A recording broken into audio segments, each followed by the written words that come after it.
Muchachos, Edmund Husserl nació en el mismo lugar que Freud, en Moldavia, 1859, murió en 1939, en Friburgo. Murió en Friburgo, lugar donde daba clases su alumno Heidegger. Edmund Husserl es, creo yo, importante para este curso. Como bien decía Brian, siempre pasábamos directamente a Heidegger y de Husserl hacía 2 o 3 comentarios. Creo que vale la pena profundizar un poquito más en la fenomenología, en esa, de alguna manera, teoría del pensamiento que fue bastante revolucionaria para su época y que fue algo muy importante para los existencialismos.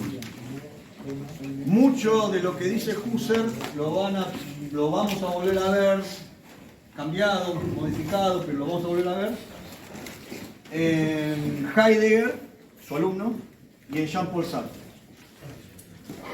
Hay algunos que dicen Heidegger, decirle Heidegger existencialista es una mala palabra porque, bueno, nada, hay un existencialismo alemán ahí dando vuelta, y por supuesto está Sartre como existencialista marcadísimo. Y los dos tomaban mucho de los conceptos de Husserl.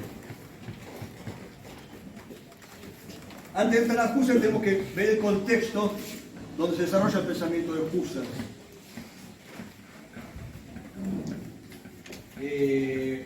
Husserl es matemático. Husserl es matemático. Es un tipo que estudia con otro matemático y sociólogo como Franz Brentano. Y el tipo está obsesionado con algo. Eran épocas, estamos principios de 1900, donde están revolucionándose todo el concepto de la industria, donde el capitalismo está pisando muy fuerte, amparado en los nuevos descubrimientos tecnológicos que son utilizados por esa industria, y donde hay una fuerte inversión en materia económica en la investigación. Investigación científica para los avances científicos que luego continúan en un desarrollo económico. Capitalismo. Positivismo. Y está también en estos momentos de un auge del psicologismo. Positivismos son aquella doctrina que se basa en los hechos concretos basados en la ciencia y en la actitud experimental y que no se atañe ni se ata a ninguna cuestión de índole natural o trascendental. Positivismo y cientificismo en este momento juegan como enemigos de lo que él quería combatir, por la razón que voy a explicar. Ese cientificismo se está volcando también en la filosofía, ese positivismo, esos deseos de progresar desde lo filosófico para tratar ¿de qué? De entender mejor las matemáticas. Recuerden el Descartes, la matemática. Bueno, estaba diciendo Brentano, Husserl, matemático. ¿Por qué?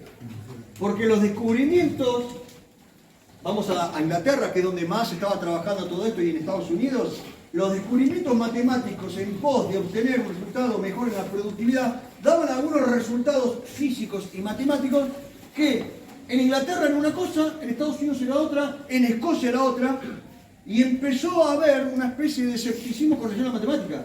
La matemática, que era la ciencia exacta, que es la regla universal por antonomasia, lo que nunca 2 más 2 va a dejar de ser 4. Bueno, en lo que es la productividad química, física y matemática para impulsar mejor una máquina de vapor, para promover un tanque que empezaban a ver como idea porque estaba acercando la Primera Guerra y tenían que meter a ver si el petróleo podía optimizarse y los cálculos matemáticos, físicos y químicos a veces daban 2 más 2, 3. No hablando burradas, pero se entiende. La matemática empezaba a prefiarla. Entonces empezó a cundir cierto escepticismo muy aprovechado por el psicologismo que dice, bueno, las percepciones que nosotros tenemos dependen de un montón de cuestiones, que es la manera en que el cuerpo humano y la mente humana interpretan las cosas. Digo, una pavada. Principio de contradicción, ¿te acuerdan? Estamos yendo a Aristóteles. A es igual a A. Principio de contradicción, que es básico de la filosofía. A es igual a A, por lo tanto, A no puede ser no A. Mate. Esto es un mate, es igual a este otro mate, por lo tanto no puede ser un elefante. Este mate, que todos ven, no puede ser un elefante. ¿Estamos? Entonces, hay un principio de contradicción, hay una regla universal inmodificable para la filosofía, que es el principio de contradicción. Esto, nadie va a discutir esto. Acá hay una base sólida. Acá hay una superioridad. A es igual a A, por lo tanto, A no puede ser no A. Más o menos vamos, nos fuimos al carajo, atrás, ya veo humo saliendo por las cabecitas de uno, ¿no? Pero está claro. Este saco es un saco, por lo tanto, este saco no puede ser un pantalón. ¿Está? Acá, por más genio maligno dirían, no está genio maligno, entonces es decir, ¿puede haber un genio maligno? Ahí la cagamos. Bueno, por ahí vamos. ¿Qué te dice el psicologismo? Bueno, no, pará. Lo que pasa es que la mente humana no está preparada para soportar la idea de que A sea igual a no A. Por lo tanto, cabe la posibilidad que el principio de contradicción pueda fallar. O por lo menos seamos un poquito escépticos al principio. Y si sos escéptico con el principio de contradicción, podés, y si sos además dudoso de las matemáticas, perdóname, no hay verdad en el mundo. No hay verdad en el mundo. Bienvenido Nietzsche, seamos todos nietzscheanos. Empiezan a empezar los filósofos. Mentira, porque todavía Nietzsche no estaba en el auge, pero ¿entienden cómo hay que contrarrestar esa idea de que no hay verdades? Porque, de vuelta, 2 más 2 tiene que ser 4 siempre. En todo lado. En Tucumán, en Provincia de Varela y en Harvard. Pero ahora hay un pelotudo que se descubrió una máquina de vapor en Liverpool que acelera las moléculas más rápido y que está trabajando sobre una ecuación matemática totalmente distinta a la que los matemáticos de la época tenían. ¿Entienden? Por lo tanto, esa ecuación económica, matemática, que todos creían en la matemática y en la física que era inmodificable, se puede cambiar porque hay un loco de mierda que encontró una nueva derivación matemática y después vendrán más físicos, más químicos a poner en duda ciertos conceptos matemáticos. La estamos cagando en el mundo. Yo, Husserl, voy a trabajar para encontrar la verdad. Voy a volver a esa idea aristotélica, socrática, de buscar la verdad. ¿Está? Pero vienen por dónde van. Vienen por una realidad capitalista que nos viene abrumando en ese contexto. Y en ese contexto, donde las matemáticas empiezan a ser importantes, hay que mezclar las matemáticas con la filosofía y con un lenguaje claro. Muchachos, estamos en los albores del nacimiento de la filosofía analítica. No se me asusten. Hay dos, por esto bueno Husserl y el contexto. Vamos a ver, espero acordarlo, 2 autores muy interesantes que son Russell y Wittgenstein, que son por ahí los representantes más importantes de lo que es la filosofía analítica. ¿Qué carajo es la filosofía analítica? Bueno, la filosofía podemos dividirla, de acuerdo como la veníamos estudiando, en la tradicional, que viene de la escuela griega, que está muy vinculada, como estamos viendo, y es la que yo estudio y la que estamos estudiando acá. ¿Cómo se escribe el nombre de ese loco? Vamos a dividir filosofía analítica y filosofía continental. El nombre de se está preparando, Ryan, muy bien. Bertrand Russell, Pero ¿cómo se escribe Russell? S-S-E-N-L. Bertrand, con D final, R-U-S-S-E-L.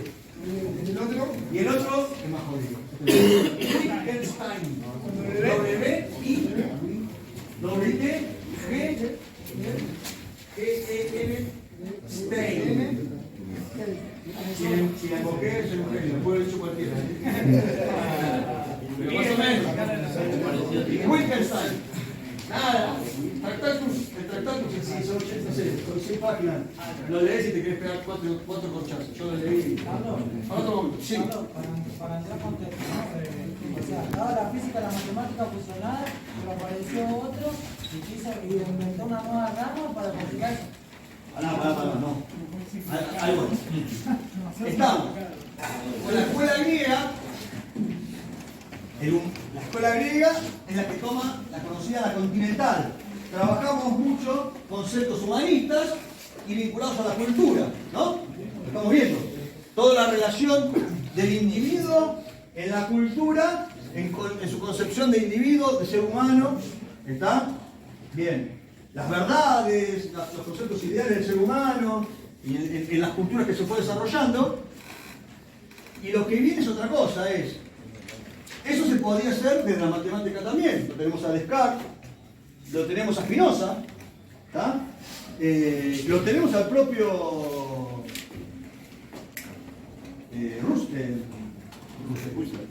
Husserl, ¿está?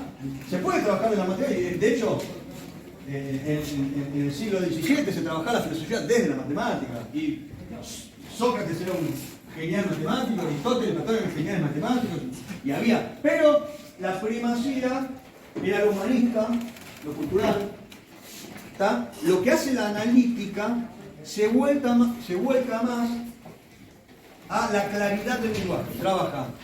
El lenguaje tiene que ser más específico. No podemos empezar a tirar nombres como noúmeno, no podemos empezar a inventar palabritas como Dasein, como Dasman, como... No, lenguaje claro. Y hablemos de las cosas que sepamos. Medio como la escuela inglesa. Acuérdense de la navaja de Ockham. ¿Se acuerdan de Guillermo de Ockham? Yo les dije, estaban haciéndose la paja con si los ángeles tenían espalda, si los ángeles no tenían espalda. ¿Cuántos ángeles entran en un alfiler? 25 tomos de ángeles escritos por Santo Tomás de Aquino. ¿Está?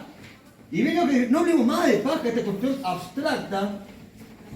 La abstracción en la filosofía la está reventando. Navaja de Ockham es, hablemos lo que podemos hablar, concreticemos, metamos un poco más lo empírico, y ahí empezó una escuela inglesa. Más concreta, más clara, más matemática, más 2 más 2, 4, más el lenguaje tiene que ser claro. Lingüística, matemática, filosofía analítica.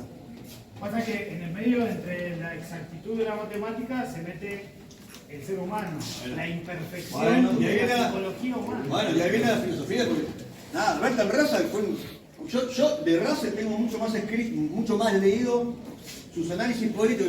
Russell era un cabrón que estaba enojado contra la guerra de Estados Unidos y se metió de lleno y combatió y a militantes, y está buenísimo leer el Russell político. Me pongo a leer el Russell filósofo, me quiero matar, no entiendo la mitad de las cosas. Bueno, es terrible, es más.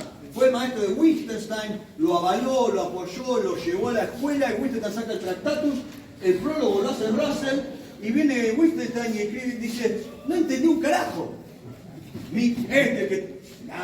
Cuando hablemos de Wittgenstein lo voy a explicar. No entendió nada Bertrand Russell de lo que yo expliqué del Tractatus.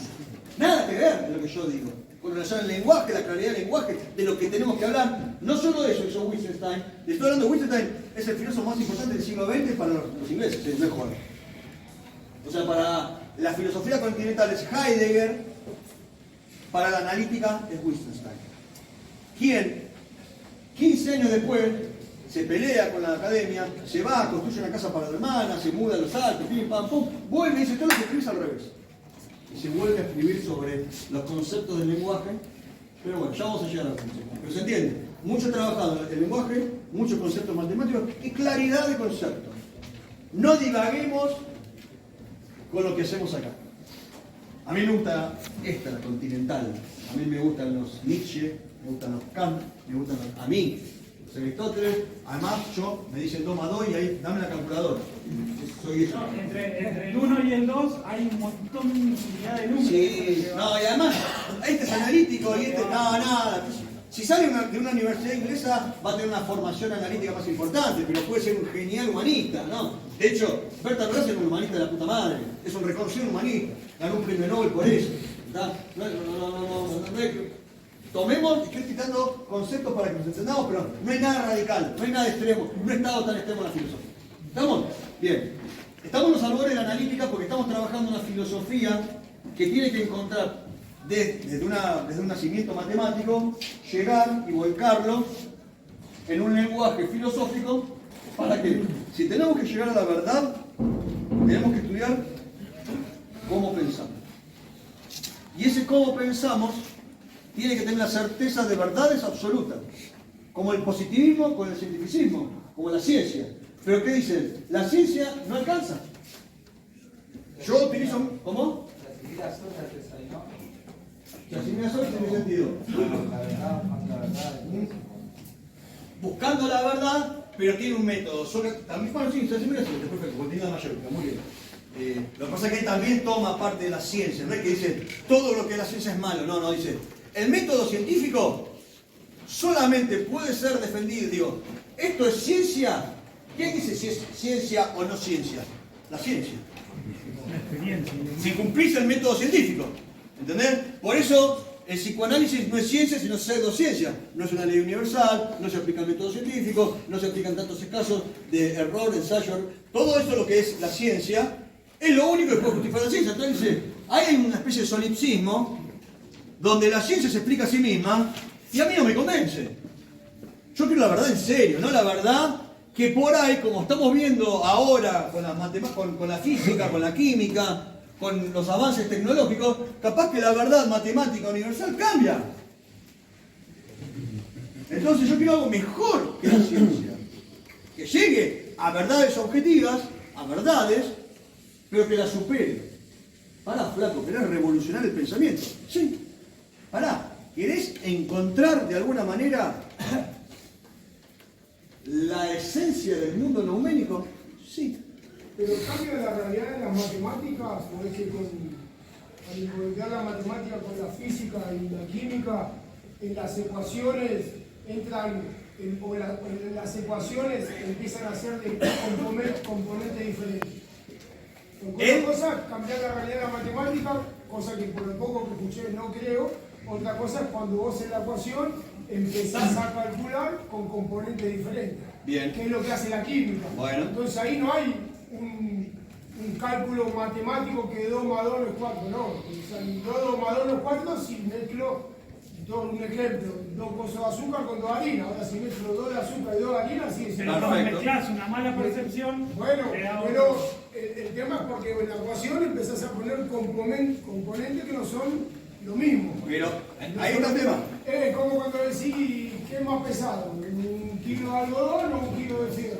Bueno, los componentes no son lo mismo. Perfecto, pero en el avance, está claro, Sí. en el avance del capitalismo se estaban generando descubrimientos físicos, químicos, matemáticos combinados que daban verdades absolutas que en el otro lado no eran verdades absolutas.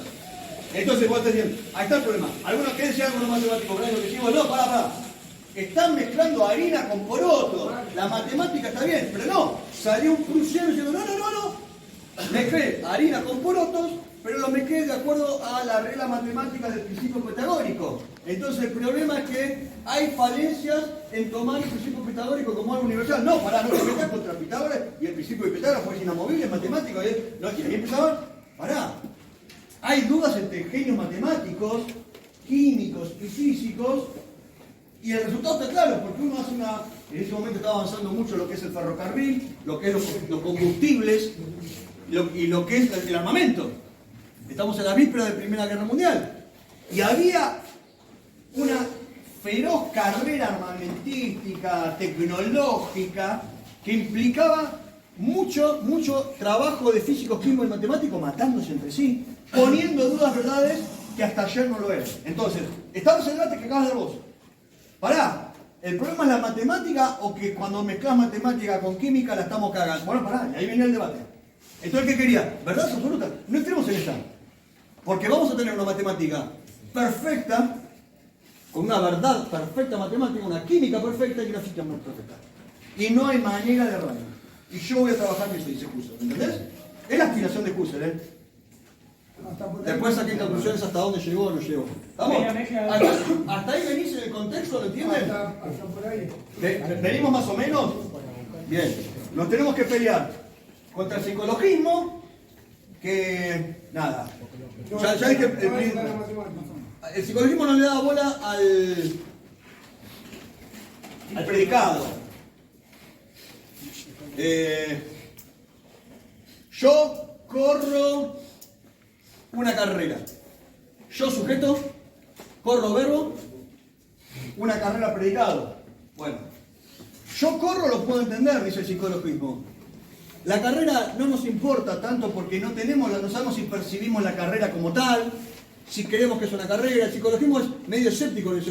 Y lo que quiere decir José, no, hay una realidad afuera, hay una carrera. Yo como carne, la carne existe. No puede decirme que yo interpreto que eso es carne y por lo tanto psicológicamente pues. No, la carne, vamos al valor de las cosas. Ir a las cosas mismas. Es como que aparta el yo-yo. Ahí se mete a decir, ¿viste ese yo psicologista? Bueno, vamos a combatirlo. Vamos a combatir ese yo. ¿Está? Vamos a combatir ese yo. Vamos a combatir el individuo tal y como lo conocemos hasta hoy. Voy a hacer algo revolucionario, dice Husserl. Y eso revolucionario, que vamos a ver si logro hacerlo entender, es romper la dualidad individuo-objeto. Él dice, sí, por supuesto que el sujeto es importante. Yo no digo que el predicado es lo más importante de las cosas. Por el predicado es la realidad, el mundo, los objetos, los fenómenos, ¿no? Por el predicado. No estoy diciendo que el individuo, el yo, Maxi, ya te doy la palabra, te digo que no son dos. Hay una continuidad. Sujeto a objeto. ¿Qué? Ahora voy. Te paso la palabra y paramos. Acá no, porque acá justo un seguidor, Fernández, dice se tiene que pelear contra el historicismo también. Claro. Dice. Muy bien. El historicismo dentro de... Yo lo tomé como parte del positivismo. El positivismo, por eso dice mera ciencia de hecho. No, como se dio, porque a veces llegan a destiempo los mensajes, entonces no podemos interactuar con todos los que están en el video, pero justo se dio que... Yo metí el historicismo dentro del positivismo y está muy bien lo que aportó el Por eso compañero. respecto a eso dice mera ciencia de hecho hacen meros hombres de hecho. Porque justamente con lo que se impone contra ese positivismo que daba la resolución. Y ahí, exactamente, y ahí también metí el historicismo y el naturalismo. Pero no quiero ahondar, no quiero complicar. Se pelea con su tiempo. ¿Por qué se pelea con su tiempo? Porque va a ser algo revolucionario, chicos. Te estoy diciendo. A ver, vamos a profundizar a Kant. Vamos a profundizar, vamos a ir por ahí. Vamos a recordar un poquito de Kant y a Descartes. Pero vamos a ir al fondo de la cuestión, vamos a buscar la verdad. Kant mató la metafísica, le abrió la puerta a un zarpado como Nietzsche que nos dijo que no hay orden, no hay mundo, que el vitalismo es lo que prima, ese yo. Le abrió la puerta al zarpado de Freud, que nos cagó la vida con el consciente, inconsciente, preconsciente. Y yo te quiero decir, pará con eso. Vamos a las cosas por sí mismas. Vamos a entender nuestro mundo con verdades absolutas todavía más importantes que la ciencia. Con un método riguroso como el científico, pero mejor, que es la fenomenología y que ahora vamos a explicar en un ratito. Vamos hasta ahí, levanten la mano, digan, vuelvo 40 veces para acá. Todavía no nos metimos en el momento donde va a empezar a salir fuego de la cabeza, porque no sé si lo voy a poder explicar bien, pero quiero que las cuestiones básicas sí las sepamos. Hasta ahora vamos más o menos, les estoy haciendo la introducción de algo, le estoy metiendo algo revolucionario cuando lo vean así, boludo, tanto quilombo por esto, bueno, es Husserl, no se la agarren conmigo, es Husserl, ¿está? Y de alguna manera encandiló al filósofo más importante del siglo XX como Heidegger y al segundo más importante como Sartre, de acuerdo a los que saben, ¿está? ¿Sí? Epa, respetemos lo que voy a decir en 5 minutos. ¿Venimos bien? ¿Venimos mal? ¿Hay alguna duda? ¿Estamos? No sabemos qué dudar. No sabemos tú. Bueno. No sabemos sobre qué dudar. Si el humo ya empezó ahora, no queremos saber después. Bueno. Bien. Venimos bien. Seguimos con los cuentitos. Antes vamos despacito porque quiero que vayamos despacito. Queremos conocer la verdad de las cosas, la realidad. Pero para conocer la verdad de las cosas tenemos que conocer cómo pensamos esas cosas, cómo ingresan esas cosas a nuestra mente, a nuestra conciencia, a nuestra manera de percibir el mundo. ¿Hasta ahí vamos? Bien, vamos a un ejemplo. No sé, no va a ser el mismo de ahí, pero pongo otro. El monte Everest es la montaña más alta del mundo, ¿correcto? ¿Estamos todos de acuerdo? Bien. ¿Cómo sabemos que el monte Everest es el más alto de...? Vamos a otro, ¿no? Otro que yo lo conozco. El Aconcagua. Yo estuve y estuve a 20 metros de la cima, lo digo en serio. No llegué por una tormenta eléctrica, no porque se cagó, no porque ya empiezan. 20 metros no llegaste. 20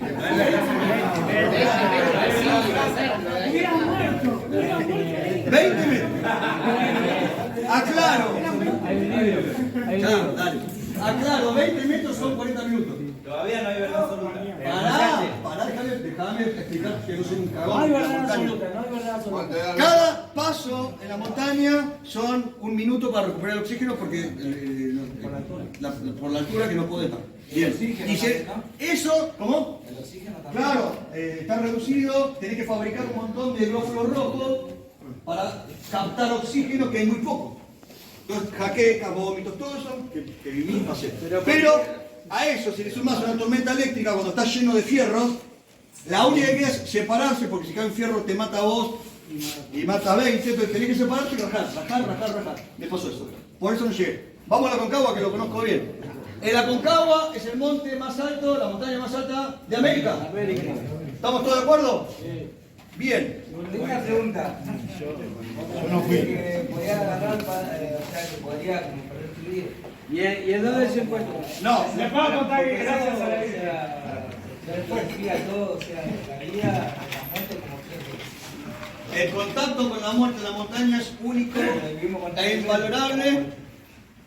Pero estoy hablando con gente que conoce eso mucho mejor que yo, porque ustedes han sufrido cosas mucho peores. Pero sí, ahí aprendí un montón. En la montaña aprendí un montón y está, a mí.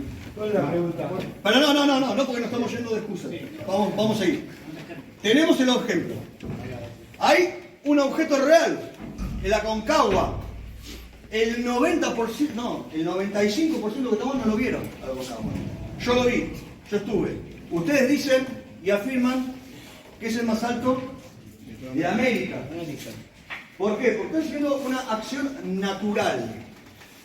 Están siguiendo las pautas de que si todo nuestro mundo dice una verdad científica, debe serlo. Bueno, ¿qué digo yo? Dice Husserl, pará. No. Eso es lo que dice como acción natural. Entonces tomamos este objeto. Vamos a ponerle el Everest, de acuerdo a tu conocimiento del Everest. El Aconcagua, de acuerdo a tu conocimiento del Aconcagua, es un objeto real que todavía, que lo descubrió en su momento Juan Aconcagua, pero lo midieron y lo tuvieron y no sé, me dijeron eso. Bueno, vamos al fenómeno. ¿Qué quiero decir, muchachos?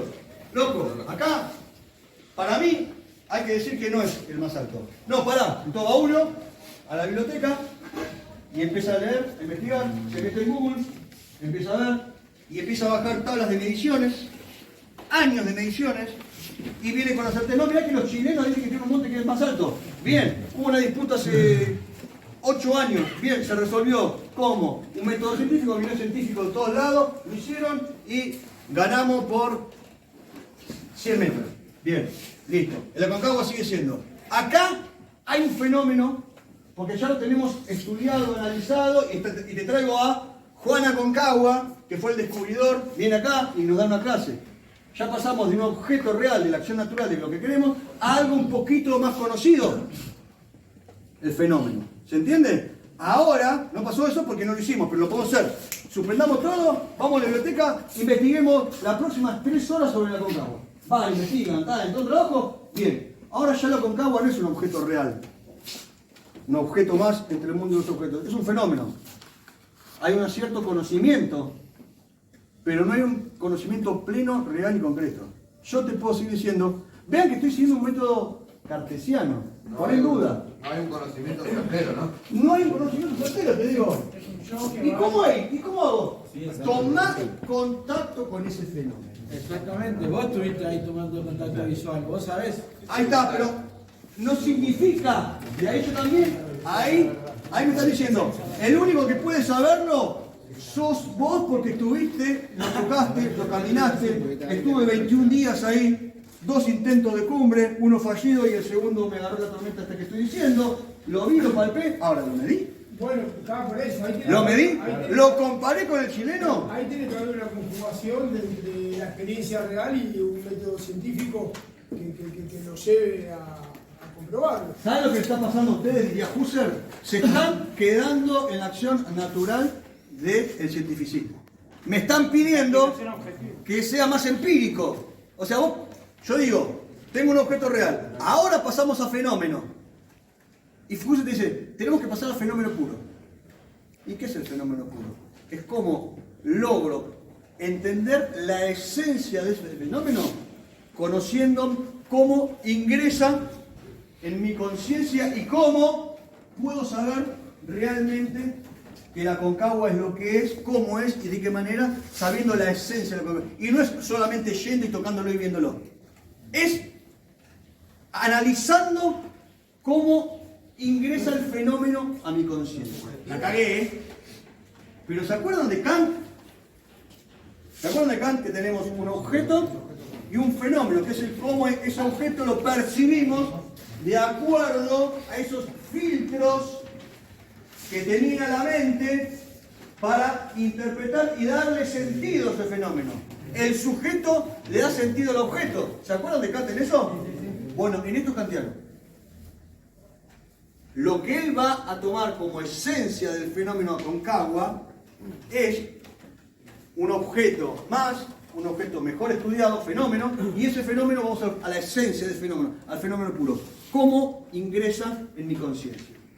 Ya veo humo en sus cabezas.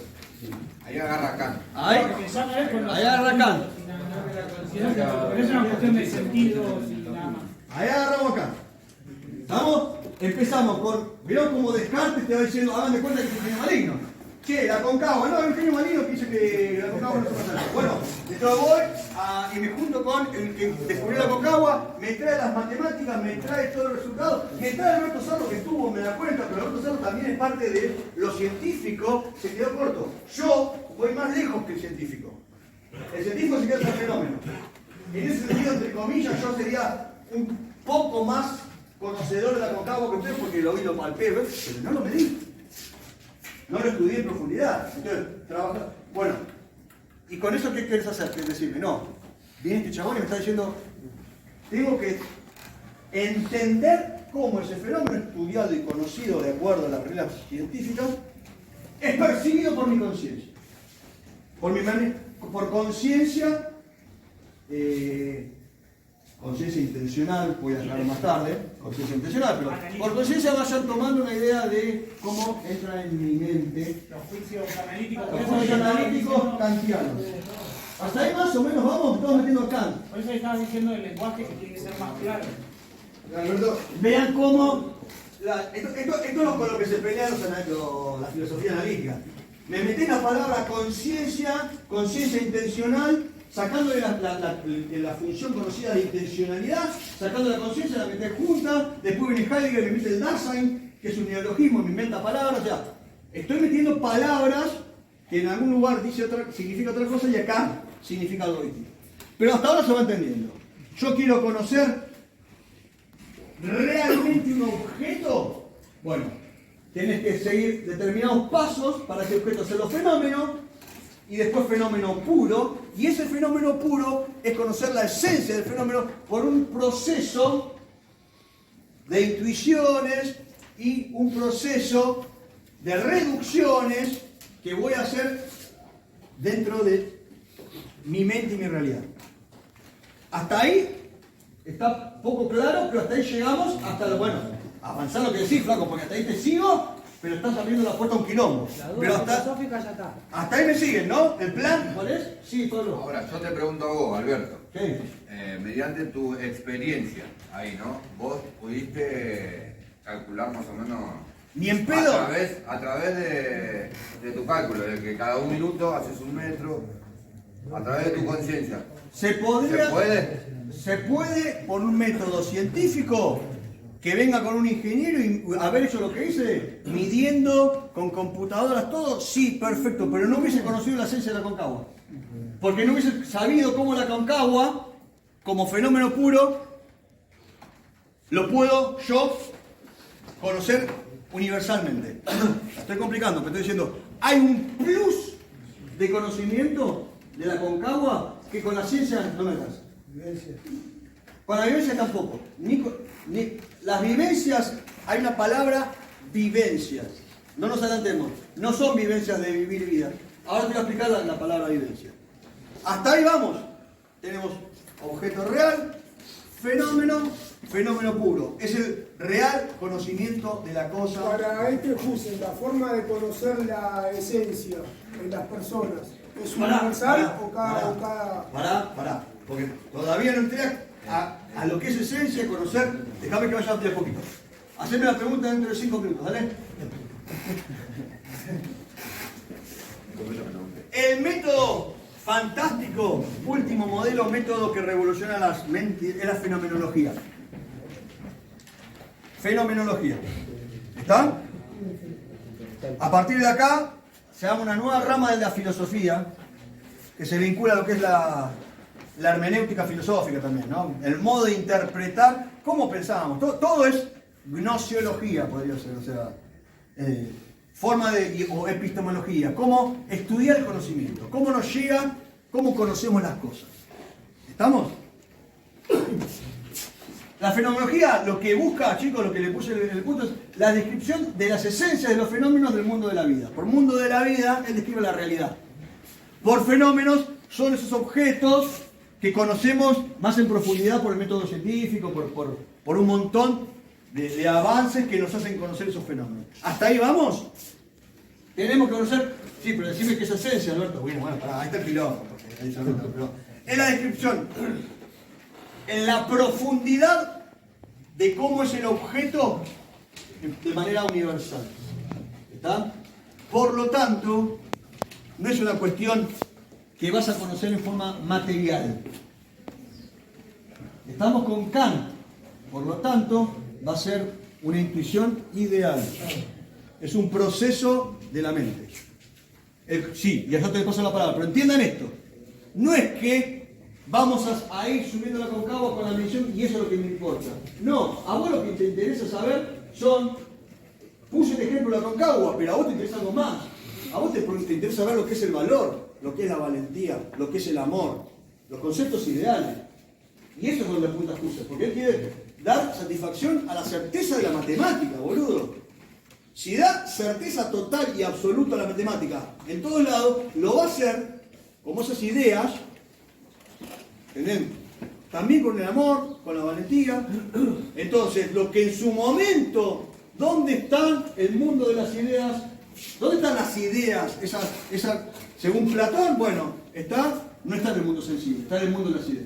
¿Dónde queda? No es físico, ¿entendés? Es inmanente. ¿Y dónde lo decías algo muy bien? Y en el paraíso, en Dios, ¿no? Bien. ¿Y dónde está en la conciencia intencional? O sea, la matemática, ¿dónde está? En la conciencia intencional. Pará, chabón, me estás matando. Bueno, es Husserl. Estamos metiendo a Kant con sus ideas trascendentales y estamos metiendo a Husserl. Mucho humo en las cabezas, ¿eh? Salo, te está yendo el carajo. Ya nos rompiste las pelotas con Husserl. Queremos... ¿Cómo? Bueno, él tiene que darle certeza a los procesos productivos, carajo. Y así se no alcanza. Necesitamos algo que vos me decís que le estaban pagando de Coca-Cola, de Pepsi. No, ¿entendés? Era el tiempo capitalista. Él tiene que dar certeza en la productividad. Él tiene que dar certeza en el capitalismo. Él tiene que inventar un método que no haga atrasar la productividad económica. Ahí hay una visión marxista, lo que estoy diciendo, que la banco. Creo que también eso debe andar por ahí. Yo la banco. Husserl no es, por eso hice la introducción de la filosofía analítica, por eso el tiempo de Husserl es el tiempo de los conflictos matemáticos, físicos y químicos y hay que dar certeza. Entonces estoy buscando la vuelta filosóficamente, de una manera más que interesante y muy abstracta. ¿Tá? Pero el tipo quiere bajarla porque él quiere entender las cosas por sí mismas. Pero fíjense cómo arranca su filosofía, hablando por ir a las cosas por sí mismas y llegando a un concepto de comprensión de las cosas ideal. Cuando digo ideal es en nuestra mente. Vamos a entender el concepto puro de la valentía de una manera no matemática, no física, no palpable, no por olor, sino como producto de comprender cómo pensamos. Ojo, no como producto de manejar nuestros sentimientos inconscientes, porque eso es psicologismo. Te está diciendo, no, esto es un método para entender universalmente los conceptos ideales, universales. Levantaste la mano. Ya me respondiste. Bien. Es complejo, es un intento revolucionario para cambiarlo, como bien dice Lenzo, porque el tiempo necesitaba certezas y él creía dárselas. No se las termina dando, pero sí abrió frentes para que el existencialismo trabaje en muchos conceptos de él. Bien. Por ahora vamos con esta idea de tratar de entender los fenómenos. Esos fenómenos los percibimos por la conciencia. Esa conciencia, esa manera de percibirnos, nosotros, ¿qué decimos conciencia? Y es el yo racional, cómo me percibo en la realidad y cómo percibo la realidad. Bueno, Husserl no habla de conciencia, habla de conciencia intencional.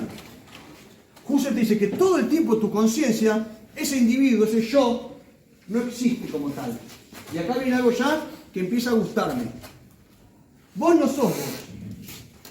Vos sos vos y tus posibilidades. Vos sos vos. No, soy yo en una clase, no. Vos sos vos en una clase de filosofía con. Y ahí viene el predicado. ¿Se acuerdan del predicado? Que no le damos tanta bola, miren. Lo que dice Husserl es, no existe el yo. Existe el yo trascendental. Existe una manera de comprender la realidad que siempre es intencional. Por intencional, él le pone el concepto de intencional, no de que tenga una intención de ir, no, es siempre volcada hacia algo. Mi conciencia siempre es conciencia. Cuando hablamos de vivencia, son esas actividades de la conciencia. Pensar, percibir, amar, odiar, olvidar. ¿Qué te decía Descartes? ¿Qué te decía Kant? El individuo piensa. ¿No? ¿Hasta ahí me siguen? No se me depriman, no se me depriman. Yo pienso, decía Kant. Yo pienso, decía Kant. ¿Hasta ahí vamos? Bien. Husserl dice, no, vos no pensás. Vos pensás algo o pensás a alguien. Involucrás en tu pensamiento algo hacia alguien. Esa realidad. ¿Me siguen? ¿Alguien puede pensar? Sí, estoy pensando. No, estás pensando algo. ¿Alguien puede amar? No, no puedes amar. Vos estás amando algo. Amo el mate, amo a una mujer, amo a un hombre, amo a mi hijo, amo a un perro. ¿Me gusta correr? Bueno, a mí me gusta. ¿Te gusta qué, chabón? Automáticamente sale. ¿Me siguen? Bueno, muchachos, bienvenidos al abandono total del individuo fuerte. Toda conciencia de algo. ¿Tenés un compañero ahí? Toda conciencia de algo. Toda conciencia es conciencia de algo y eso implica que no existe, y está buenísimo, después lo tratamos, no, pero digo, acá me la banco y digo, no hay más diferencia individuo-objeto. Somos conciencia de algo. No somos lo mismo. ¿Cómo? ¿No es universal esa conciencia? Sí, es universal. Todo ser humano en el planeta Tierra. Yo no digo el hecho de que cuando pensás estás pensando algo, o sea, no digo eso. Sino digo la manera de conocer las cosas va en base al contexto o a como vos. Perfecto. Todo cuando vos decís pensamos en correr, listo, vale, todos pensamos en correr, ¿no? Sí. Estás pensando en correr, estás pensando algo. Bien, pero la manera de conocer ese correr no es para todos. Pero no importa. Toda esa vivencia, esa conciencia, es conciencia arrojada hacia esa parte sí. Siempre. Bueno, por lo tanto no hay un individuo. Siempre sos conciencia intencional. Siempre estás conciencia de algo o de alguien. Lo lamento, pero en eso le razón a Husserl, perdón, Debatímelo, sí. No, bueno. Ahí entra lo ontológico. Por supuesto, el ser es conciencia de algo. Somos algo intencional. No sos un individuo. Murió el individuo. Pará, chabón. Sartre lo dijo. Pará, El hombre no es nada. Miren qué frase. El hombre no es nada, porque sos conciencia intencional. Husserl habla que somos arrojados a una realidad, ese mundo de la vida, donde todo el tiempo sos conciencia de ese mundo de la vida. No podés ser, pará, me voy, como Robinson Crusoe, a media de la isla, solo sí. ¿Vos sos comiendo o no? ¿Sos comiendo algo? ¿Sos pensando o no? ¿Estamos? Siempre conciencia de algo, chicos. No hay más. Ahí logró, si bien tenemos grandes problemas para encontrar la esencia del fenómeno puro, está bueno la manera de que toma romper el dualismo del idealismo alemán. Todo el idealismo kantiano de Descartes y hasta ayer era el yo, el individuo en la realidad. Ahora somos conciencia intencional. ¿Vamos? Como que se siempre a decir conciencia mundo, porque la objetividad es ideal. Es inevitable que se llegue a decir conciencia mundo de Sartre, porque es inevitable pensar cosas. Es todo el tiempo sos pensando cosas, está diciendo. No sos, de vuelta, no sos un ser humano. Sos una conciencia intencional, está diciendo. Todo el universo humano y animal. Es la patada en los huevos al yo cartesiano. Ay, ¿qué que patada en los huevos? ¿Lo fusiló, lo enterró, le escupió y le envió a la tumba? Dice que no hay conciencia vacía, la conciencia siempre está llena. Y Sartre va a decir lo Muy bien, contrario. genial. La conciencia es transparencia. La conciencia siempre está llena. Chicos, y ahí se cagó el individuo.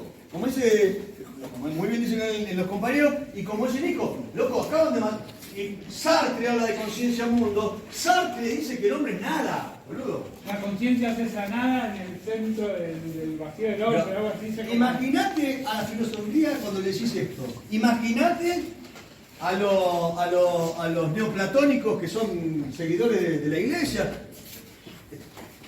Y estos lo venimos trabajando abstracto. De vuelta. Hasta acá están entendiendo esta parte. 40 veces lo vuelvo a explicar, porque esto es lo que me importa, porque esto es el puntapié al siglo XX. A una filosofía heideggeriana y sartreana. Vos, fíjate, de vuelta. La duda que tengan, pregúntela porque es esto. La conciencia nunca es conciencia vacía. El yo no es un individuo que va por la vida. El yo es alguien que está todo el tiempo vinculándose con su conciencia en el mundo. Está arrojado. Heidegger va a decir eyectado. Somos eso. Estamos eyectados en la realidad. No tenemos un individuo, otro individuo. Tenemos conciencias intencionales todos. Lo lamento. ¿Y dónde hace foco? Porque yo, tío, la verdad me perdí con la mezcla de ideas. Bien. ¿Dónde hace el foco? ¿En lo que es el predicado para el sujeto o en lo que es el predicado en sí? Porque me metiste dos cosas diferentes. Él dice el conocimiento del predicado, la esencia del predicado. ¿Lo importante es la esencia del predicado, lo que es en sí? ¿O lo importante de la filosofía él es la función que cumple el predicado en el sujeto? Él dice, se olvidan del predicado. Y te dice, ahora el predicado lo metes con el sujeto, con el verbo, y es parte todo de la misma, conciencia mundo. ¿Entendés? Basta de sujeto, basta de yo corro una carrera. Vos sos alguien que corres una carrera todo lo mismo. Porque mañana vas a estar corriendo en la montaña. Vos siempre, yo corro, no, corres en algún lugar. Alguien corre en algún lugar. Constantemente hay una carrera. Constantemente hay una acción intencional hacia algo. Yo olvido. Bueno, cuando te olvidas, te olvidas. No, te olvidaste de algo. Cuando amás. Ahí es donde dice las vivencias. La palabra vivencia, él la utiliza en esa interacción de la conciencia. La conciencia en acción genera vivencia. La conciencia en acción genera vivencia. ¿A qué le llama vivencia? ¿Sabes esto? recordar, olvidar, han hecho vivir. Vivir es vivir en un contexto, en un lugar, es vivir intencionalmente. Vivir no pudiendo hablar de un vacío de conciencia. Sos conciencia intencional. El ser consciente e intencional, cuando llegás ahí, hay algunos que ahí lo puse. Esa conciencia intencional en nuestra mente, hay algunos manuales que lo dicen, para mí es horrible decir ese yo consciente, pero muchos lo entienden así y muchos lo ponen ese ejemplo, ¿entienden? Tu mente no es la mente individual, es tu mente intencionada hacia una realidad.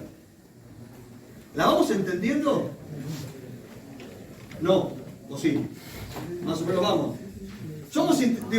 Toda acción que generes es acción vinculada al mundo. Eso sí, no te das cuenta. Por lo tanto, vos como individuo vacío, solo, único, que percibe y ama, no te estoy diciendo. Desde la lingüística te estoy explicando, no podés amar. Vos amás algo. Y ese algo implica que vos tenés una conciencia intencionada todo el tiempo. Y no hay ningún ejemplo en que me des algún verbo solo con tu persona. Vos solo en una vivencia sos intencional, sos conciencia intencional. Eso, para mí, está buenísimo. Y abre un montón de puertas dentro de ciertas concepciones existencialistas. Loco, basta de yo. Como yo ajeno a la realidad del mundo. Yo estoy arrojado, eyectado del mundo. Ahí estoy metiendo a Heidegger y a Sartre. Me estoy adelantando, pero él lo arrancó esto. En la puerta nos lo habla Husserl. Por eso es importante Husserl para los pensamientos existencialistas. Loco, basta de después encontrar esas verdades absolutas. Después, el método fenomenológico tiene un montón de falencias, que ahora vamos a avanzar, Brian, que donde vos querés llegar. Va a haber un montón de huecos que al día de hoy hay cerca de 45.000 documentos no leídos de Husserl. Husserl era un judío, por lo tanto, duró estudiando como maestro en Friburgo, maestro de Heidegger, pero cuando cae Hitler, lo echan, se queda afuera. Heidegger, ser y tiempo se lo dedica a él, lo pone en dedicación a Husserl, mi maestro. En la segunda edición lo saca, porque Husserl era judío. Y Heidegger no quería tener quilombo estando más en Friburgo.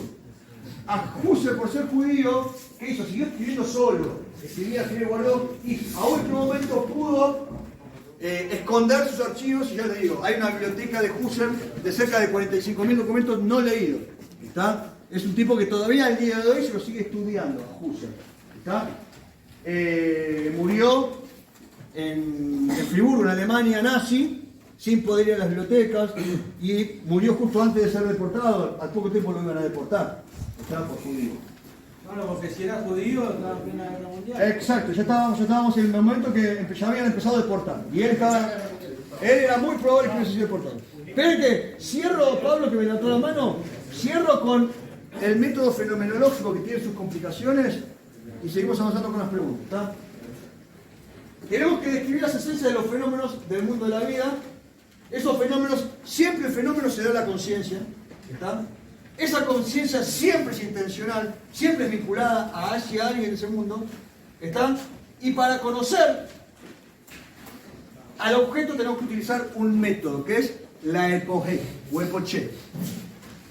Los que en la clase de los escépticos la vimos, lo que es epoge. Suspender el juicio.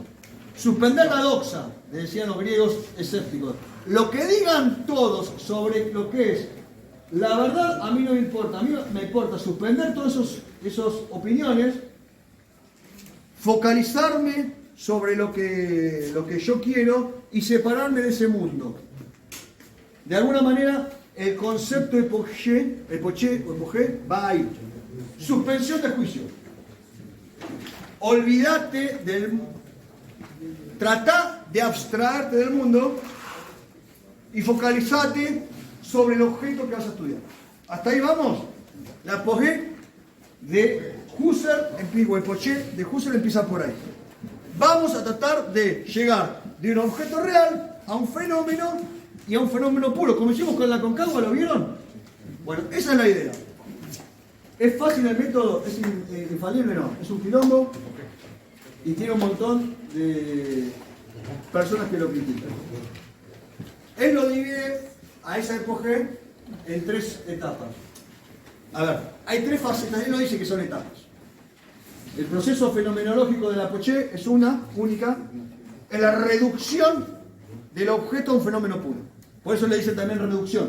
El método de la reducción, de la suspensión del juicio, de la Poché. ¿Hasta ahí me siguen? Lo que tenemos que es reducir ese objeto, las lunas de Marte, a fenómeno puro. Bien, ¿cómo hacemos? Primero saber si hay lunas en Marte. Sí. Objeto real, lunas en Marte. Supuestamente. Recuerden un concepto que quiero decir, para entender el proyecto. Todos nos movemos en el mundo de acuerdo a la acción natural, se le dice. ¿Qué es acción natural? Yo voy caminando, se pone el semáforo en verde para los peatones, camino, porque ningún auto va a cruzar. Yo vengo con una llave de mi auto y en un momento lo pongo en el bolsillo y te digo, ¿dónde está la llave, Maxi? En el bolsillo. Pero si no la estás viendo. Bueno, pero la acción natural. Yo te vi que metiste la mano al bolsillo, tenías una llave y la metiste en el bolsillo. Bueno, pero. ¿Cómo no? Este no, en el otro sí, se me cae el zapato. Vos, para saber realmente y contestarme, la única manera es pararte, venir, sacar y decir, no, ahí está. ¿Y cómo sabías? Si todos dijeron o suponían que estás. Bueno, porque hay ciertas suposiciones de la acción natural. Vos venís, caminás. El traje se lo di, sobre todo se lo di a Nico, Nico se fue a la celda de él, luego ¿dónde está el traje de Alberto? Está en la celda de Nico. Lo mismo que. No, pará. ¿Cuál es tu celda?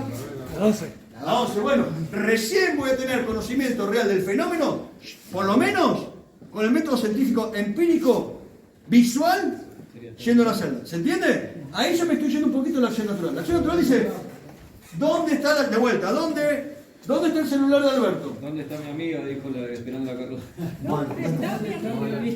¿Dónde está el celular de Alberto? Ven esto. Bueno, está ahí, boludo. No, pará. Para saberlo tengo que hacer así, sacar, y no solo eso. Prender y ver a Diego Armando Maradona acá, que sabe que es la pantalla de mi celular. Si no, hasta ahí te digo, puede ser el celular de Nico, que no sé El qué. ejemplo es saber dónde estamos en el mundo, digamos, parados. No, empezamos siguiendo de vuelta. ¿Se acuerdan lo que dije de Descartes? Que decía, hay un genio maligno que pone en duda todo. La epogé es salir de la acción natural poniendo en duda esas opiniones naturales. Ir a las cosas mismas. Ir a las cosas mismas. Vamos de vuelta, muy bien, Maxi. Estamos volviendo al principio de la clase. Yo quiero ir a las cosas mismas, no a lo que me dicen que es. Por ¿Entendés? eso en ese epogedio pongo en cuestionamiento todo lo que está dentro de la oración. Cuando va a decir, bueno, Florencio Varela hace frío cada vez que llueve. Bueno, tengo que pensar, ¿dónde es Varela? ¿Qué es el frío? ¿Qué entiendo por lluvia? ¿Qué entiendo por...? Y eso lo haces por métodos Claro. intuitivos y métodos científicos. No está diciendo que no utilices esa ciencia. ¿Estamos? Para pasar del objeto al fenómeno tengo que utilizar intuiciones, sensaciones, percepciones, pero tenés que dudar de todas ellas. A medida que vas desprendiéndote de a poquito como Descartes. Y ver si la palabra se acerca a la realidad que intenta expresar también, porque si esa palabra es una palabra que tiene varios significados, por ejemplo, yo le digo a un amigo, yo te banco. Bueno, a ver, explícame banco, explícame yo, si sos vos solo o si sos tu familia. O si... Es así, es insoportable. Sí, es insoportable. Sería como una cuenta lógica cuando vos dijiste la cuenta lógica, como todos los seres humanos son mortales. Juan es un ser humano, entonces Juan es mortal. Bien, tenés que ir a... Digamos una cuenta lógica. ¿Sí? Tenés que empezar, para el objeto puntual de Juan, tenés que analizarlo como fenómeno. Por lo tanto, tenemos que agarrar, llevarlo a un hospital, analizar si tiene corazón, si tiene pulmón, sí, es un ser humano. Basta de no solo lo lógico. En esta era tecnológica. Bueno, pero utiliza todo. Recuerden que la epogé es un trabajo de conceptos ideales. No le importa tanto la cuestión material. Ah, estoy tocando, es de allá, no, pará. Para el objeto puro, tiene que decir ciertas condiciones que tienen que tener todas las llaves, cómo son y demás, en donde juegan. Porque para la empiria está el cientificismo. Bueno, para la empiria está el cientificismo, no es solamente empiria. Entonces, Escoge. Primero de los 3 pasos que hay que salir para romper la acción natural es todo lo que vivimos en base a ciertas certezas que tenemos que tener, perdóname. La Tierra no es plana, chabón. No, pará, te diría un fenómeno, tenemos que estudiarla. Está bien, la estudiamos, la analizamos, la conocemos, la concretamos y objeto real que la Tierra no es plana. Perfecto, porque ya hubo muchos que lo hicieron y lo lograron, pero tendríamos que hacerlo nosotros. ¿Y de qué manera? Por el método fenomenológico, que no es el método científico, pero que incluye algunas cosas de eso. ¿Me seguís? Y hay 3 etapas que él toma es como sacar la cáscara de la cebolla hasta llegar a la esencia del fenómeno. ¿Se entiende? Bien de Descartes. Pero bien de Descartes para llegar a una realidad kantiana, porque es ideal. Entonces, la tradición de Husserl, como dicen algunos, es que vos no vas a las cosas mismas. Vos vas a las cosas como el ser humano la interpreta. Como la conciencia intencional la toma. ¿Me siguen? Y ahí lo corren por izquierda, por derecha, por arriba, por abajo a Husserl. Sí. Pero también nos llena de una manera, como un modo que te llena de limitaciones también, porque podemos hablar de ciertas cosas que son tranquilos, que podemos debatir acá. Porque yo te digo, sí, en Europa, qué sé yo, la lluvia es hermosa, pero ¿cómo sé si yo no fui a Europa? Muy buen punto, te digo, sinceramente, un asado, si nos ponemos fenomenológico, la cagamos, es insoportable. ¿Está? ¿Está bueno el asado? No, perdóname, ¿qué es bueno? ¿Cuál es tu gusto? ¿Cómo es tu sentido? ¿Cómo lo percibís? ¿Cómo? Pará, loco, baja un cambio. La fenomenología te obliga a destrozar tu mente y a cada concepto abandonar los conceptos naturales. Por supuesto que es la cosa menos práctica en materia de las vinculaciones. Entonces, para el proceso del conocimiento del fenómeno puro, necesitas un trabajo intelectual, ¿está? No abstracto. El pensamiento abstracto es Santo Tomás, ¿se acuerdan, no? Esto no es abstracto. Esto tiene un montón de conceptos lógicos, empíricos y sobre todo inmanentes. ¿Me siguen? ¿Los inmanentes se tienen como intuitivos? Sí, también, porque la intuición es parte fundamental. Es también parte que el mundo real tiene que partir de ciertas concepciones de fe. Tenemos un a priori que tenemos que partir de que el mundo existe. No podemos pensar como Descartes en el genio maligno constante, ¿entienden? Entonces ahí, de vuelta. Entonces, loco, está todo bien, pero me obligás a creer o pensar en una priori de la existencia del mundo como un concepto, y utilizar la palabra fe y utilizar mucho la palabra intuición. Me estoy adelantando. Sigo con el proceso. Espoché, hay que salir de la acción natural, de las dudas que nos generan ciertos conceptos que nos tienen que tener. Primer análisis es la reducción gnosiológica, donde separamos el objeto del resto del contexto del mundo, el objeto a debatir, el amor, la valentía, las lunas de Marte, el Aconcagua. Luego pasamos a la reducción eidética, eide de esencia, que ahí es donde llegamos a la esencia. Ciertos conceptos que se repiten, no sé, el color azul. Hay ciertas cuestiones del color azul que se repiten en esa campera, en esa remera, aunque sean distintos, hay una esencia del azul que hay que investigar, trabajar y analizar sin tomar en cuenta todos los parámetros de la doxa, de las opiniones que tienen.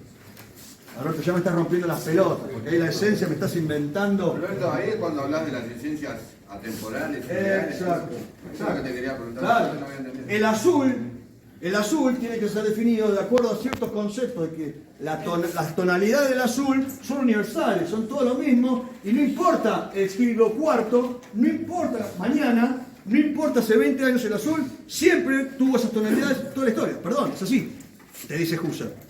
Entonces, hay distintos colores, distintas versiones del azul, pero todos tienen una esencia. Y todos son atemporales. Sí, no. Para un daltónico. ¿Cómo? ¿Qué quilombo? ¿Qué quilombo? Dale.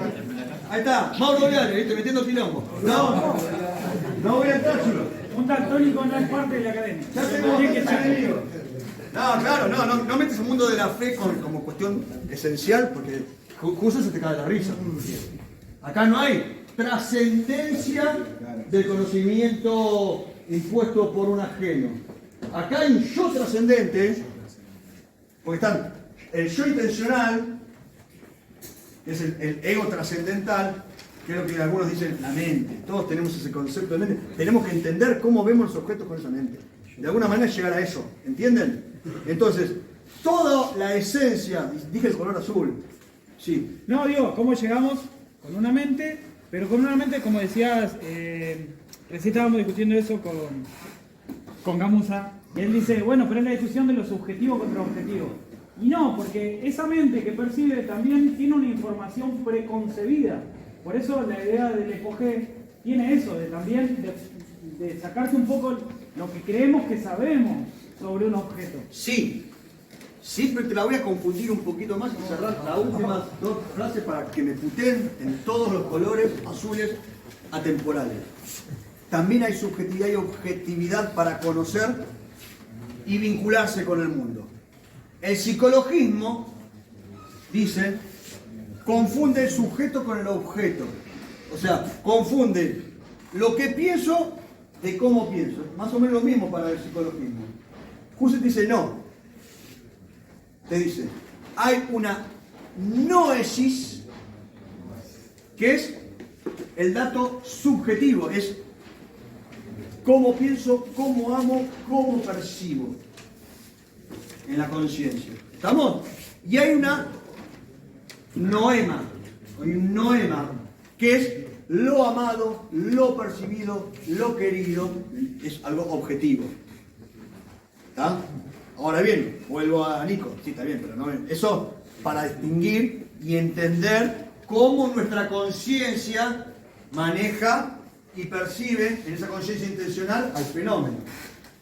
Pero lo que sí vuelvo a repetir es que no hay una diferencia netamente sujeto, objeto, mundo. Somos individuos con una conciencia intencional y eso no nos hace individuos por sí solos. O sea, siempre hay una intencionalidad hacia las cosas. Entonces, el fenómeno puro es, perdón, antes de llegar al fenómeno puro, estábamos en reducción gnosiológica, separamos el objeto para llegar al segundo paso, que es la reducción eidética, la esencia de ese objeto. Para luego a ese objeto darle ese ingreso como noesis, noema, y poder tener el fenómeno puro. Puteame en colores, andate a la puta que te parió, andá y decime de qué está hecho este celular con el sistema fenomenológico y te lo traigo con el sistema científico y te rompo el orto a patada, lo que quieras. Pero pará que está bueno como concepto. Está bien, se me cagan de la risa. No, porque yo estaba analizando eso de hoy y le decía, a mí que me está llevando a analizar lo subjetivo, porque si yo veo que, si todos ven que vos te pones el celular en el bolsillo, ¿no? Y me dicen, está en el celular, está en el bolsillo de hacerlo. Pero mi subjetividad me dice, ¿por qué? Yo quiero verlo. Muy bien, noesis. Noema, noesis, ahora viene la tercera etapa, dijimos, reducción gnosiológica. Segunda, reducción eidética, de eide, esencia. Tercero, reducción trascendental. Tendría que ser la última etapa, algunos dicen que no va en ese orden, no hace falta, pero más o menos. Roberto Walton, yo leí mucho a Husserl por él. Leí a Husserl, lo digo para que lean. Roberto Walton,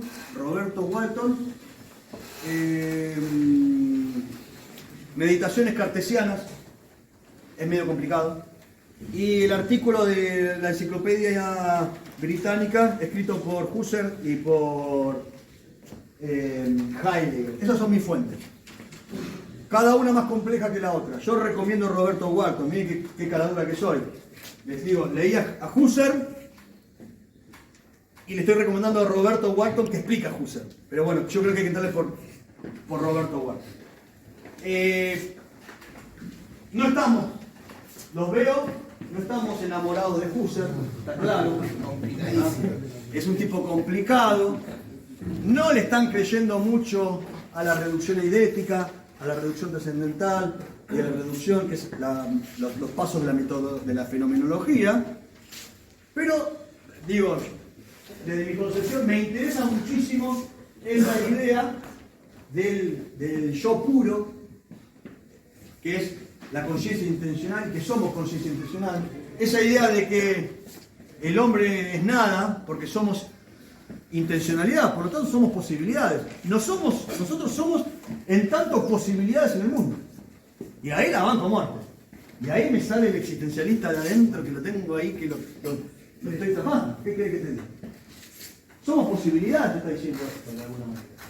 Estamos arrojados al mundo, un mundo que no pedimos venir, que nadie nos mandó, porque salimos de pedo, un espermatozoide entre millones, que rompió el óvulo de pedo. Somos un milagro, porque somos sobrevivientes en el óvulo de millones de millones de millones de millones de millones de millones de millones de espermatozoides que se cruzaron y estamos acá. En materia, hasta le diría estadística, somos nada en comparación a todos los que han muerto y los que estamos en el mundo, los 8.000 millones que estamos en la Tierra. Somos posibilidades. Y pensarlo como posibilidades puras, te abre el abanico y también te deja desamparado. Somos todos, ¿no? ¿Por qué sos desamparado también? Porque ni siquiera tenés dominio de tu mínima realidad, porque estás vinculado a la intencionalidad constante de todo el tiempo. Yo soy tomando mate, este mate. Yo estoy dando clase acá, en el pabellón 4 con ustedes, no yo dando clase. No estoy dando clase. Yo estoy interactuando con la mente de ustedes en este momento.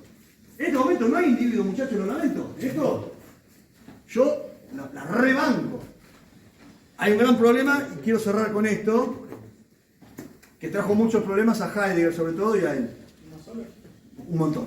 ¿Verdad? Es verdad.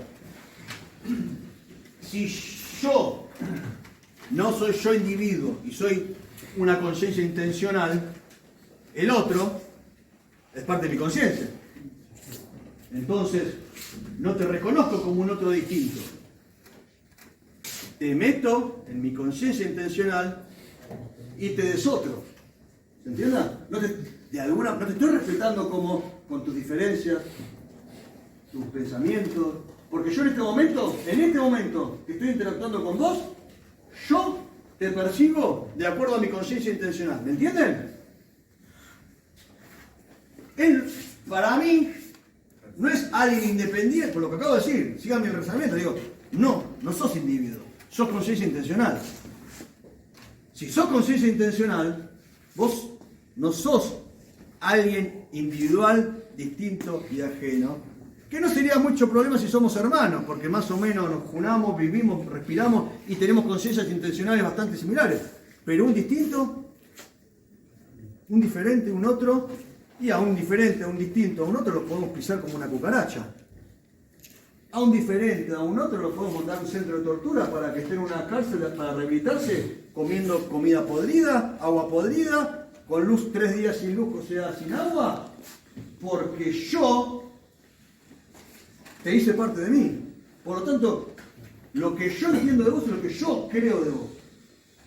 ¿Se entiende? Esto lo dice Levinas. Me encantaría algún día llegar a Levinas y explicarle. Para mí, yo soy amante de las lecturas de Levinas. ¿Entienden a dónde lleva también esto de peligroso? Porque se pierde el concepto de otredad con una conciencia intencional. ¿Me están siguiendo? Si yo te estoy diciendo, y estuvimos todos de acuerdo, inclusive yo, que ya no hay más individuo, porque es conciencia intencional, arrojada y eyectada al mundo, la percepción de tu conciencia intencional depende de un proceso mío, inmanente, de una mente, del yo puro, ¿no? ¿Sí? De la conciencia de la conciencia intencional. Bien, Pablo, perdóname, vos no sos Pablo Daniel. Vos es lo que yo entiendo de Pablo, lo que yo interpreto con mi método fenomenológico, llamada como zaranga, sorete, se te ocurra, de Pablo. Pero Pablo, pues, puede no, Pablo es distinto. Pablo no es lo que yo creo de Pablo, Pablo no es parte de mí. Pero yo soy Pablo el escritor, te digo. Sí, pero vos sos Pablo el escritor, pero yo, a vos, te percibo de acuerdo a mis pautas de percepción de mi conciencia. Por lo tanto, dentro de mi pauta, si yo soy medio como la mayoría de mi sociedad, yo permito que a Pablo se lo pueda torturar porque cometió un delito, macho. ¿Cometió un delito? Bueno, una cárcel de 480 tenemos 1800 chabones. Bueno, Se pudre, ¿qué se pudre ahí adentro? Porque para mi percepción son delincuentes.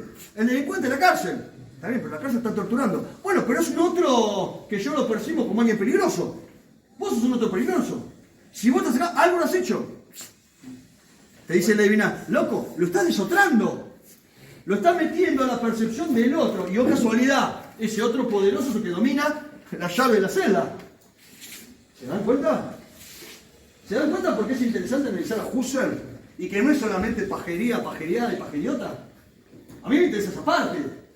A mí me parece ese Husserl de Levinas. Me interesa Husserl, porque me metió en la trampa. Yo cuando leí a Husserl dije, este chabón es un genio. Yo no había leído Levinas. ¡Qué bueno! Lo leo a Sartre. El hombre es nada. ¡Qué bueno! Claro, obvio, van macho. Poesía pura. Somos intencionalidad, somos conciencia. Sí, boludo, pero después, ¿sabe qué?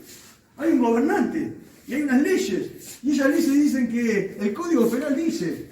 Está bien, pero es un ser humano, es un individuo. No, no es un individuo. Es conciencia intencional. Es lo que yo percibo. ¿Y quién percibe? Ahí lo meto a Marx. Percibe el capital y vos sos mercancía. Uy, la cagué. La cagué. Por eso es lo que yo Pero- quiero hablar de la subjetividad. Digo, cuando uno piensa en la subjetividad, hay una subjetividad constituida también. Por eso digo la necesidad de... Te saqué de ahí para que no me adelantes el cierre, bueno, boludo. porque- Está. Te saqué de ahí, salí de ahí maravilla, porque quería cerrar con Levinas. Me estabas arruinando el chiste, boludo. Te banco a muerte, está buenísimo, Nico. Está buenísimo lo que decías, y es esto. Pero entienden, de vuelta. Hoy se van a ir, yo sé que me van a putear, yo sé que fue la clase más chota de todas las que tuvimos, yo sé, pero mirá cómo te queda dando vuelta. Estuvo interesante igual. ¿Está bueno? Buenísimo, pero yo ya no soy yo. ¿Cómo? Yo ya no soy yo. Bueno, te da una cosa así. Ahí pasa. Si soy lo que creen de mí, entonces... Pará, boludo, no. Esto no es la Biblia, muchachos. Esto es ejercicio de pensamiento. Yo estoy en la vuelta. Esto es ejercicio de pensamiento. Pero después está bueno, después, no ahora porque ya la cagamos.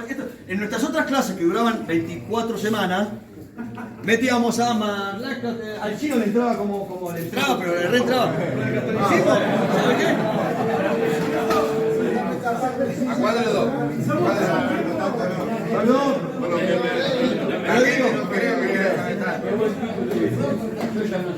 Entraba en la trampa de los pensadores jugando. Acá, para jugar con Husserl, podemos entrar con un montón de... Por eso hablé de Marx. Por eso lo metí a Levinas. Por eso el concepto de esa conciencia intencional frente al otro trae un problema gravísimo en la actualidad concreta. En la actualidad capitalista concreta. En la actualidad del poder, querés sacar porque no, ¿verdad? Siempre metés conceptos marxistas. Pará, boludo, Marx inventó el capital, carajo. En el temor a ser desotrado también, porque en el temor a ser desotrado uno está como todo el tiempo buscando ser el complemento de la intencionalidad del otro. Es que lo busques o no lo busques, yo siempre te voy a cagar. Porque yo soy conciencia intencional, yo te meto dentro de mi conciencia. Fuiste, Nico, ya no sos más Nico, sos lo que yo entiendo de Nico. Sos lo que yo entiendo de los inmigrantes, yo lo que yo entiendo de los delincuentes, yo lo que yo entiendo de los negros, yo lo que yo entiendo de los gitanos, yo lo que yo creo de los judíos, yo lo que creo de los eslavos, la Segunda Guerra Mundial y a la puta que te parió. Epa. Y te frené ahí porque te estoy diciendo que por culpa de Husserl vino Hitler. No, pero mirá. No, pero hay un contexto. Y cuando te estoy hablando de desotrarte, te estoy hablando de unas elecciones hace poco de un tipo que dice que a ustedes hay que matarlo, a un tipo que dice que hay que tener armas para defenderse de gente como ustedes, a un tipo que dice que ustedes son un gasto. Por lo tanto, sus vidas merecen lo mismo que la de un gasto como mercancía que son, y eso está pasando ahora. Y eso es desotrarte. Porque es la conciencia intencional de un Milei pensándote a vos, chabón. Y en eso que se te juega, la vida, pibe. La vida. Como la del pibe que se mató hace 15 días en el pabellón 8, como los que se murieron anteayer, creo que no sé si en una pilleta o en... Porque ustedes son mercancía eliminable y no lo dice Husserl solamente. Lo dice la conciencia intencional del poder de turno, que es lo que rige hoy. Pero está bueno pensar estas cosas, chicos. Está bueno no quedarnos, esto es abstracto, esto es... Pará.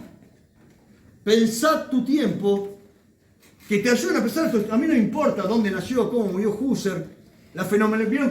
Vieron que un poco le quité trascendencia a la fenomenología per se, yo explicándoles la reducción gnosiológica, la reducción eidética y la reducción trascendental, puedo estar 5 días, y en serio, porque yo se las puedo bajar, yo sé que pero no es lo que a mí más me importa como docente.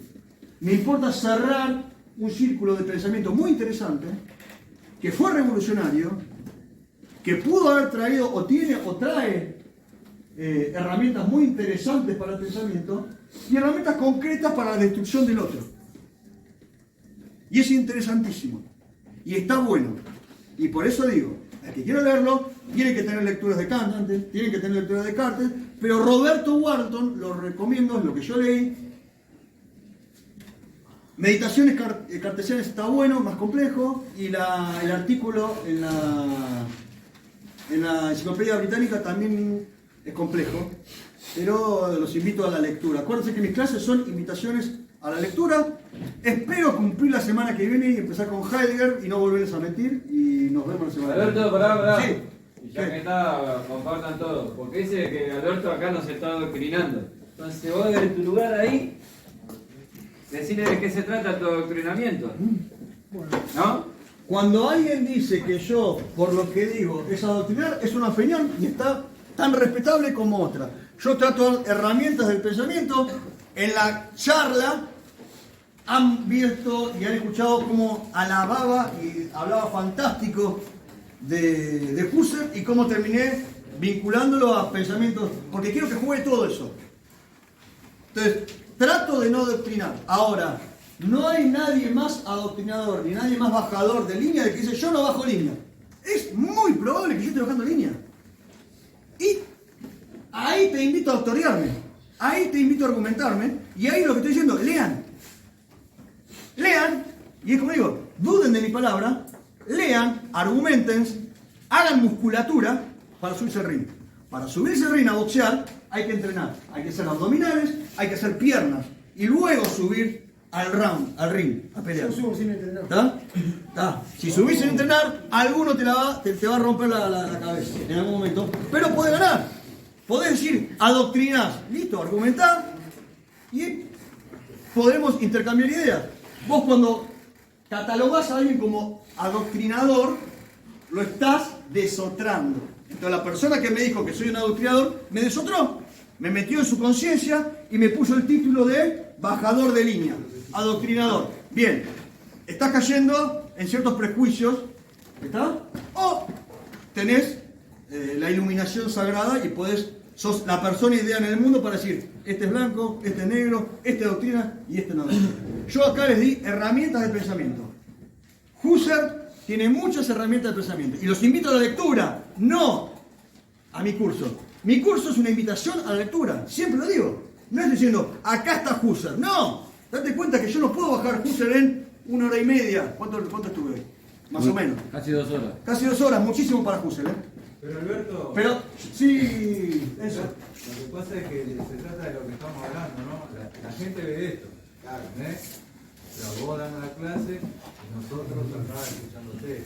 No ve lo que es, ¿no? Nosotros acá haciendo filosofía. Entonces, porque no está haciendo... Es lo que hablamos siempre, ¿no? Por eso...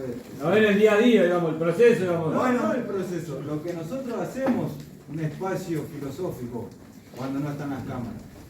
De lo que habló recién Alberto, que un pensador que lleva a todos los pensadores. Cada uno opina de su manera. Ahora porque están estos y tener un orden de la charla filosófica se hace de esta manera. Sin ese orden no hubiésemos llegado a Husserl. Por eso te digo. No queda otra. Pero Es lo la que gente- perdemos. A lo que voy. Que la gente ve esto. Tenés razón. No ve la realidad de lo que es el espacio No ve filosófico. las horas, meses y 13 años de laburo filosófico. Totalmente de acuerdo. Y también está bueno el momento por decirlo. Esta no es mi metodología de clase. Le digo con respeto le digo al que me dijo el señor. Mi metodología de clase es muy distinta, es mucho más caótica, no sigue un orden y nunca termina. Y es lo que me gusta a mí. Ahora, a la hora de ver tantos compañeros que a los pocos meses se van y se llevan poco y nada o se quedan con un solo autor, necesité ordenar un poco, necesité dar un cierto marco temporal y estamos haciendo estos cursos de un autor de 1 hora, hora y media, 2 horas como máximo, para ordenar y además para tener una biblioteca, un archivo, para que otros compañeros puedan hacer otras unidades y para que los propios compañeros puedan repasar lo charlado. ¿Para qué? Para invitar al pensamiento. ¿Qué es lo que hace el Pabellón 4? Pabellón 4, más allá de los 1000 quilombos que tenemos, 1000 peleas que podemos tener, es un espacio de resistencia. Y el espacio de resistencia no lo van a ver acá. Con un boludo de traje y corbata. Bueno, me falta la corbata, pero con un boludo de traje. Un hombre blanco, burgués, académico no las pelotas, que pasó por la universidad para ser abogado y encima abogado. O sea, lo más nefasto de la sociedad. No, la filosofía se hace durante la semana. La filosofía se hace en el día a día. La filosofía se hace cuando los pibes van ahí y leen. ¿Qué es lo que hacen? Está en sus más y sus menos.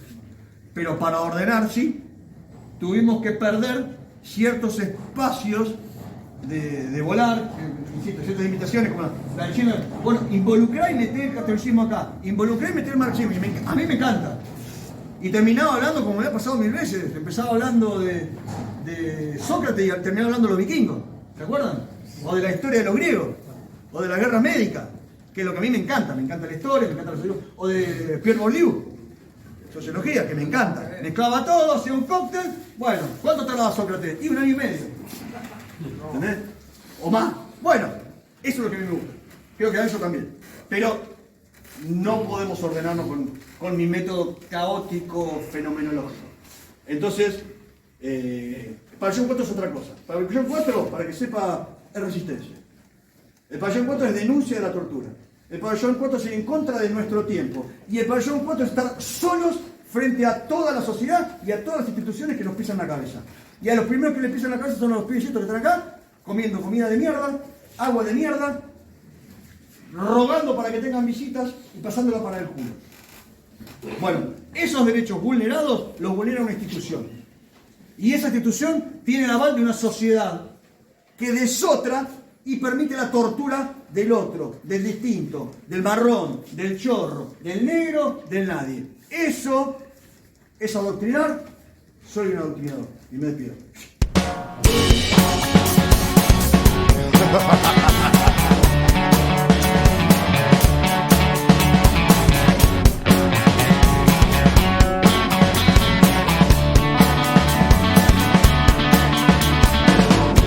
Persiguiendo una locura, con los ojos bien abiertos, destinado a naufragar en este mundo capital. La demencia se incorpora y me deja sin aliento, apresado en un sistema sotretal.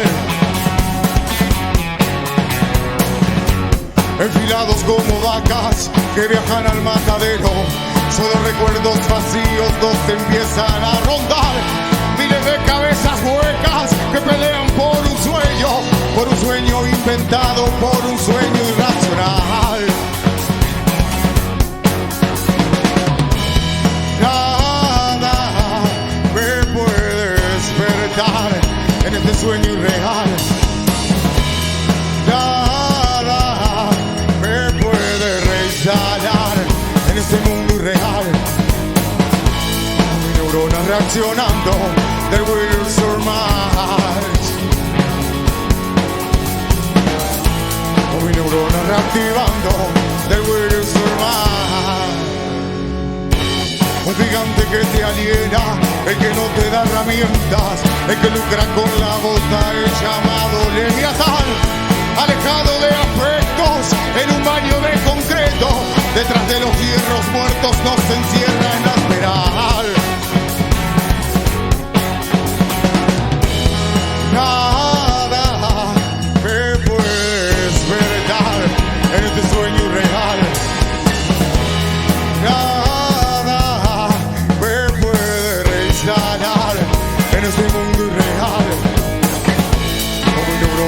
funcionando del Will Survive.